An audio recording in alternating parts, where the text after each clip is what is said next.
বাংলাদেশ দ্রুতই সবুজ টেকসই উন্নয়নের মডেল রাষ্ট্রে পরিণত হবে প্রধানমন্ত্রী। ঈদের ছুটিতে বিশেষ কোর্টে 5 থেকে 7 দিনের মধ্যে রামিসা হত্যার বিচার স্বরাষ্ট্রমন্ত্রী। কক্সবাজার আদালত চত্বরে গোলাগুলি, গুলিবিদ্ধ 2। আমার কোনো ক্ষতি হলে তার দায় আমির হামজার, রাশেদ খান।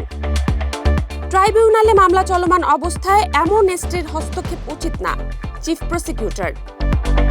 পাকিস্তানের শাটল ট্রেনে ভয়াবহ আত্মঘাতী হামলা, নিহত 24। ফিফা বিশ্বকাপ ক্লোজার রেকর্ড ভাঙার দ্বারপ্রান্তে মেসি, এমবাপ্পে।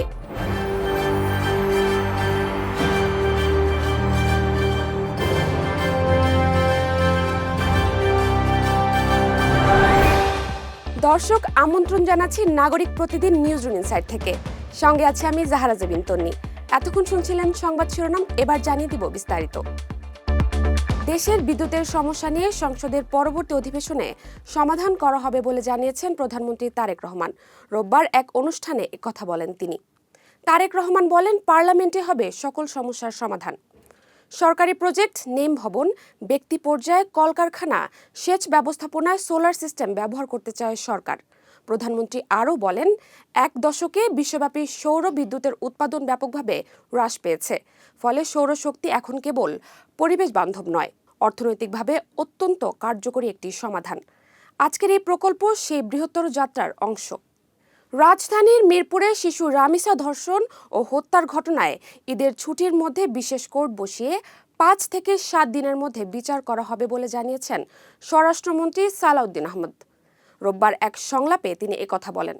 স্বরাষ্ট্রমন্ত্রী বলেন, আসামি আদালতে স্বীকারোক্তিমূলক জবানবন্দি দিয়েছে। সে স্টেটমেন্টে তার সহযোগী হিসেবে তার স্ত্রীর নামও আসছে। তাকেও গ্রেফতার করা হয়েছে। এ সময় তিনি শেখ হাসিনাকে বন্দি বিনিময় চুক্তির আওতায় আইনি প্রক্রিয়ায় আনা হবে বলেও জানান তিনি। কক্সবাজার আদালত চত্বরে 2 পক্ষের মধ্যে গোলাগুলির ঘটনা ঘটেছে।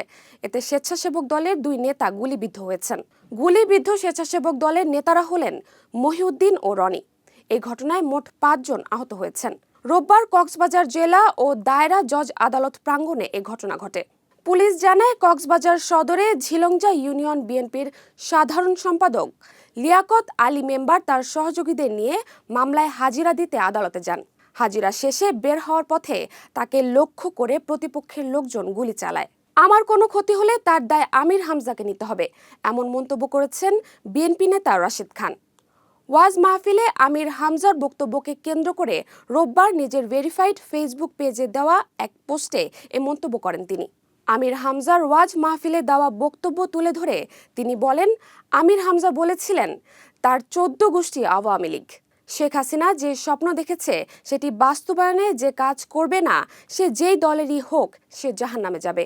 ফ্যাসিবাদের এই দোসরের এসব অপকর্ম টকশোতে তুলে ধরার জন্য সে হয়তো আমার উপর ক্ষিপ্ত হয়েছে। শাপলা চত্বর হত্যাযোগে মানবতা বিরোধী অপরাধের মামলায় 2 সাংবাদিক গ্রেফতারের ক্ষেত্রে এমন এসটির হস্তক্ষেপ করা উচিত না বলে মন্তব্য করেছেন চিফ প্রসিকিউটর আমিনুল ইসলাম। রোববার এক সংবাদ সম্মেলনে তিনি একথা বলেন। আমিনুল ইসলাম আরও বলেন, জুলাই আন্দোলনে মানবতা বিরোধী অপরাধের 31 মামলার তদন্ত শেষ পর্যায়ে রয়েছে। পাকিস্তানের দক্ষিণ পশ্চিমাঞ্চলীয় প্রদেশ বেলুচিস্তানের রাজধানী কোয়েটায় জাফর এক্সপ্রেসের একটি শাটল ট্রেনকে লক্ষ্য করে চালানো ভয়াবহ বোমা বিস্ফোরণে নিহতের সংখ্যা বেড়ে দাঁড়িয়েছে 24 জনে। রোববার এই রক্তক্ষয়ী হামলায় নারী ও শিশুসহ অন্তত 82 জন গুরুতর আহত হয়েছেন বলে পুলিশ ও হাসপাতাল সূত্রে নিশ্চিত করা হয়েছে। স্থানীয় সময় সকাল আনুমানিক 8:05 কোয়েটা সেনানিবাস থেকে ট্রেনটি রওনা হওয়ার কিছুক্ষণের মধ্যেই এই বিস্ফোরণের ঘটনা ঘটে।